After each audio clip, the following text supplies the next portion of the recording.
Morning students, this is your English class. Today we will study chapter 3, the story of Louis Braille.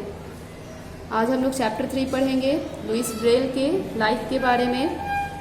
But Louis Braille के बारे में जानने से पहले हम कुछ और ऐसे लोगों के बारे में पढ़ेंगे जो कि हैंडीकैप्ड थे और उन्होंने लोग अदर पर्सन्स के लिए, समाज के लिए बहुत बड़ा योगदान दिया है। जैसे आपके बुक में सबसे ऊपर दिख रहा है एक पिक्चर, जॉन मिल्टन। वह एक इंग्लिश पोएट थे और इसके साथ साथ वह एक सामाजिक कार्यकर्ता भी थे। सेकंड है वेद मेहता। उनका पूरा नाम वेद पारकस मेहता था, जो कि इंडिया के रहने वाले थे, जिनका जन्म भारत में हुआ था जब भारत पर अंग्रेज का शासन था। थर्ड, हमें इस बुक में पिक्चर दिख रहा है हेलेन किलर। उनका पूरा नाम हेलेन एडम्स किलर था। वह एक अमेरिकन ऑथर थी। उन्होंने राजनीतिक क्षेत्र में बहुत योगदान दिया है। And fourth, Steve Wonder. His real name was Stevland Hardaway Morris. उनका real name Stevland Hardaway Morris था, लेकिन वो अपने प्रोफेशनल काम के कारण स्टीव वॉन्डर के नाम से जाने जाते थे, क्योंकि वे हैंडीकैप्ड होने के साथ साथ उन्होंने देश के अन्य समाज के लोगों के लिए बहुत बड़ा योगदान दिया था। और वे सिंगर, सॉन्ग राइटर, म्यूजिशियन और प्रोड्यूसर भी थे। Now let's start study about the story of Louis Braille. अब हम लोग लुइस ब्रेल के बारे में पढ़ेंगे। There was a time not long ago when most people thought that blind people could never learn to read. People thought that the only way to read was to look at words with one's eyes.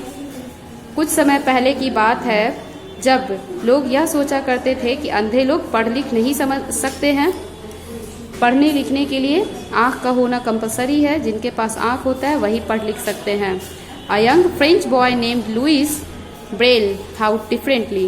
लेकिन एक छोटे से बच्चे जिनका नाम Louis Braille था, उनका सोच विचार अन्य लोगों से अलग था। Blind from the age of 3, young Louis desperately wanted to read, and he was determined to find a way of doing this for himself and for all other blind people. 3 साल के छोटे उम्र में ही अंधे हो जाने के बाद भी लुइस पढ़ना और लिखना चाहते थे, और उन्होंने यह डिसाइड भी किया कि वो खुद के लिए और अदर ब्लाइंड सभी पीपल्स के लिए कुछ इन्वेंट करेंगे जिससे कि वो अच्छी तरह से पढ़ लिख सके। The story begins about 200 years ago. Louis Braille was born in 1809 in a small village near Paris. यह कहानी लगभग 200 साल पुरानी है, जब लुइस ब्रेल का जन्म 1809 में पेरिस के पास एक छोटे से गांव में हुआ था। His father made leather goods to sell to other villagers. Louis' father often used sharp tools to cut and punch holes in the leather. उनके पिताजी लेदर का सामान बनाते थे और सामान बनाकर गांव के लोगों को बेचते थे। Louis' father often used sharp tools to cut and punch holes in the leather. उनके पिताजी लेदर को कट करने और छेद करने के लिए तेज धार वाले औजार का हमेशा यूज किया करते थे। One day while playing with one of his father's sharp tools, Louis' hand slipped and he accidentally poked one of his eyes. एक दिन लुइस अपने पिताजी के शार्प टूल के साथ खेल रहे थे और अचानक से वो टूल एक्सीडेंटली उनके आँख में जाकर लग जाता है, जिसके कारण उनके आँख में चोट लग जाता है। At first the injury did not seem serious but then the wound became infected. Starting में तो उनका आँख अंधा नहीं होता, आँख सही रहता है, लेकिन धीरे धीरे उनके आँख में इन्फेक्शन हो जाता है, जिसके कारण से वह छोटा सा चोट एक बड़ा घाव बन जाता है। A few days later young Louis lost sight in both his eyes. कुछ दिनों के बाद, अब ये छोटे से उम्र में, लगभग ये उस समय 3 साल के थे, ये अपने दोनों आँख की रोशनी खो देते हैं। The first few days after becoming blind were very hard, but as the days went by Louis learned to adapt and tried to lead on an otherwise normal life. Starting में जब लुइस पूरी तरह से अंधे हो गए, तब उन्हें अपना जीवन यापन करने में काफ़ी परेशानियों का सामना करना पड़ रहा था, लेकिन धीरे धीरे फिर वह उस जीवन में भी सही तरीके से अपना लाइफ गुजारना सीख गए, उस सिचुएशन में भी। He went to school all his friends and did well in his studies. वे अपने दोस्तों के साथ स्कूल भी जाया करते थे और अपना पढ़ाई भी अच्छी तरह किया करते थे। As he grew older, he realized that the small school he attended did not have the special facilities he needed. पर जैसे जैसे वह बड़े हुए, उन्हें यह रियलाइज़ हुआ कि वह जिस छोटे स्कूल में पढ़ रहे हैं वहाँ उन्हें जो फैसिलिटीज़ चाहिए, फैसिलिटीज़ मीन्स एक अंधे बच्चे को चाहिए पढ़ने के लिए जिससे कि वह अच्छी तरह से पढ़ लिख सके, वो उनके स्कूल में अवेलेबल नहीं था। He heard of a school in Paris that was especially for blind students.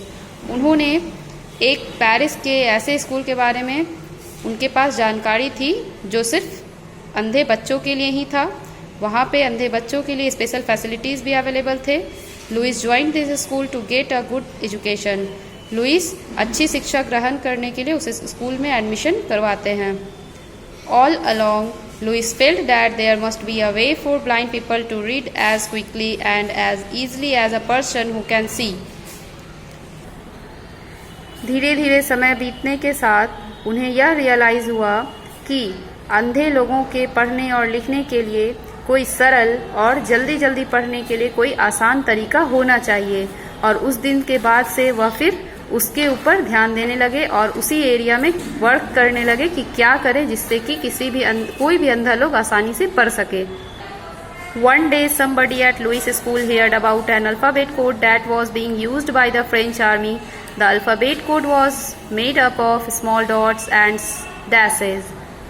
एक दिन लुइस के स्कूल के किसी व्यक्ति को यह बात पता चलता है कि फ्रांस के आर्मी आपस में बात करने के लिए कुछ अल्फ़ाबेट कोड का यूज़ करते हैं जिससे कि अदर लोग उसे टच करके, फील करके, उस पर फिंगर से महसूस करके उसे पढ़ते हैं और समझ सकते हैं।